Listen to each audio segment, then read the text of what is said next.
Eyo kombola mbu omwana omuwala. Omwana omuwala obeera otya nga tosenya? Tosenya n'okwata n'odda mu ndabiramu ne weekebera amannyo, bw'omala ogeekebera ng'olaba tegaliiko oba kaboole konna n'otambula n'ogenda. So omwana sina muwala yekka naye mu buyonjo akamwa kano buli we weebaka okusenya kwaffe kikuba bwe kuti. Senya buli lw'omaze okulya. Bw'oba tosenyezza nga tolina kifo w'osenyeza, munyunguza mu kamwa emmere eveemu. Kubanga ali abantu abatalina culture eno ya kusenya nga bagenda kwebaka. Osiibye oli okola buli kimu. Kati emmere bw'esigala mu mannyo yeevunda n'ezaala obuwuka. Bw'ezaala obuwuka obwo bwe buli amannyo ne gajjamu kye tuyita ekituli. Kawuka kagenda kalya. Kati oyinza okuba bambi tobadde mukyafu osenya naye ng'osenya bubi. Buli lwe tusenya tetulina wano kasenya. Kangezesa akati nga ke kasenya. Buli lwe kubanga waliwo n'abasenyesa obuti sekyo. Ate akati kaba naye obuti obwo obusinga liba ddagala. Buli omu abasinga akasenya kaba ne buno Bristols wano obuno obuki bwe tukozesa okusenya. Bw'ogula akasenya wali ogendedde nti waliwo akasenya emega nga kaliko obuntu obubanga obuli rough. Omugaso gwabo okuuta lulimi. Olulimi luno bw'olya emmere ne sukaali ne juice byonna bigendako kuno bibeera trapped. Kati k'oyisaako toyisaako buno obukolobola kubanga ate bujja ddulwaza. Kati kano kayisaako ne kajjako ebiba bikwadde ku lulimi. Naye buno obu Bristols buno obuba kasenya. Tebasenya bati. Bw'osenya bw'oti otukuza kuno kungulu ku mannyo. Then emmere oba kabole gojje ku mannyo kuno kungulu n'omuteeka wakati. N'abeera wakati mu mannyo. Kati bw'abeera wakati mu mannyo atandika okuvunda ng'emmere erudda awantu. N'ezaala obuwuka ne butandika okulya amannyo go ne bugenda nga bugalya buyingira ekituli ne kyeyongera. W'otandika owulira nti erinnyo likuluma omanye kiba kiriwo.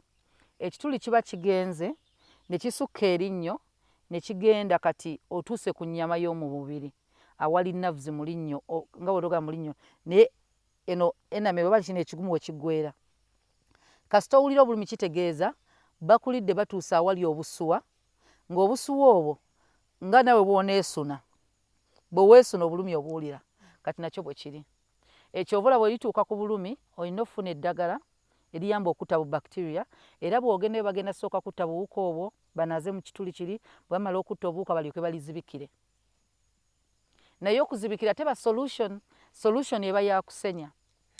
So ne balizibikira nga tozzeemu kusenya bulungi era obuwuka bujja kuddamu emmere egendemu eri. Bw'aba mwana muto omuzadde oba omwana omuwadde amata oba omaze omuwa caayi kasita aba nga atandise ommera amannyo olina okumuwa amazzi aganywe. Tulinayo nsobola ntya okwewala okuwunya akamwa naye nga nsenya buli kaseera waba n'abaana nga osenya ku makya osenya ekiro ng'ogenda okwebaka naye n'osigala nga akamwa kawunya eba nsenya mbi oba ekimu ekiwunyisa akamwa kaboole eyo emmere eba evundidde mu kamwa ebeera wakati w'amannyo oba olina erinnya eririmu ekituli ng'emmere ebeeramu kubanga erinnya eribaamu ekituli akasenya tekasobola gijjayo. Kati emmere eyo bw'ebeera mu linnyo eba evundiddemu ne bw'osenya eba ewunyisa akamwa. Ebalala nti kaboole akwatira mu bibuno olina muno mu biyita. So kaboole eyo si mwangu kugjamu okuggyako ng'ogenze mu ddwaliro dentist ne bamuggyamu bulungi nnyo ebibuno ne biddamu. Kati ekireeta ebibuno okuba nga bisobola okutereka kaboole bakiyita ku receding. Waliwo ebibuno ebiva ku mannyo obusenya obugumu abamu bagula obusenya nga bw'aba smokers. Nedda akagumu ako kakola kayera erinnyo lyo. Kati bwebweliwe lino kino ekintu ky'okungulu kiba hard. Wali oluddeko ng'amannyo kati bw'oteekako ennaanansi ganyenyeera bw'onywa ebinyogoga olina okukyusa akasenya kyekisooka. Osobola okuba nkozesa akasenya akagumu ne kayera amannyo go. Naye ebibuno bino kasita buli lw'okola bwe bati akasenya kasobola okuba nga keera ekibuno kino kakisitula ne kicreatinga space kaboole n'agendamu. Then ekirala toothpick. Toothpick zaffe zonna ezisinga ze tugula nnene okusinga gaapu z'amannyo gaffe. Bwe ziba nnene nga wakwatiddewo akanyama oyagala okanyige kaveewo oba wansi w'ekibuno wano toothpick etandika okuseseetula buli lwokikola bwokikola ogenda akagapu kalinga akeyongera n'ekiwuno wano wojja nga kitandika okuba nga wagaziwa kati space eyo neyeyongera kyova olaba waliwo bwe bayita bu floss kaba kawuzi kaba thin tikasobola oyita wakati w'erinnyo nga tikayonoonye kibuno toothpick buli wogirayo bati wakati osobola okukona kano akantu k'ekibuno ne kakka so emmere bw'eba ekwatidde mu kituli esobola okuwunyisa akamwa waliwo abantu abawunya akamwa olwa sinuses ng'ekikuwunyisa akamwa kiva mu kiwanga eno mu kiwanga waliyo gye tunayita ng'eminyira egiba givundiddeyo eminyira egyo bwe giba giwunyisa ennyindo eno waliyo ekituli ekigukira mu kamwa kyova olaba eminyira singa omira ekijanja n'okisonseka mu nnyindo osobola omira n'ogiwulira nga gikkirira wali omizeeko kuminyira Janaati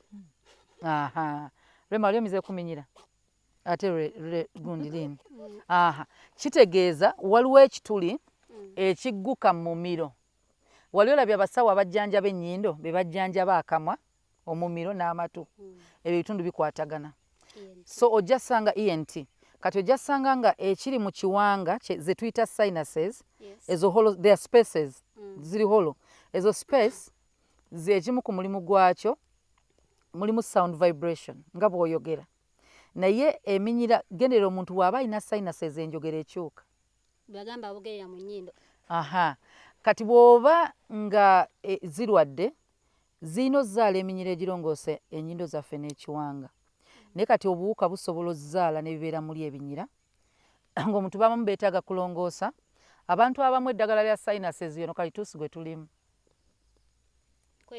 kweyoteza then ekirala kimuli kyaki bweguyita musambya omusambya kati tujja genda mu ddagala tukyali ku gundi so kati sinuses ezo bwe ziba nga zikutte nga zirimu ebinyira ebyo usually bawunyira mu nnyindo bw'omusemberera n'owunyako kubanga mutabani wange yalwalako sinuses nga muto bwe yazirwala era mu bukulu zaagenda ne zidda kati mba mmanyi omusembera ne mugamba okosembera empulira oba sinuses zo ziwunya kubanga zisobola owunya singa abanga takozesa ddagala kati oluusi waliwo omusemberera ng'owulira zitandika owunya bwe zigeza n'otazifaako ekisu kye tuwulira wano mu kamwa kiggulukirayo kati bw'otazijjanjaba omwana asobola owunya akamwa kati bw'aba omuntu omukulu asobola owunya nga ekivundu kiva eno nga kiyitira wano so wano n'osenya wonna wonna naye nga okyawunya akamwa